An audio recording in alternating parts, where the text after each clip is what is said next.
Outra cousa que me dirá o existencialismo é que eu non me defino pola opinión allea, moito menos polos actos das outras persoas de cara a min, porque eu só me vou definir polos meus actos. Revisar a túa ética é traballo.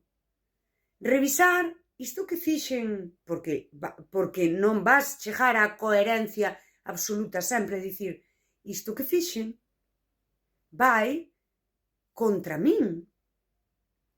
Aquí eu transgredín a miña ética, porque os meus valores son estes. E eu reviso iso, e corrixo. Estou sempre, isto é priorizarse, cando di, é que cada un ten que mirar por si e para si.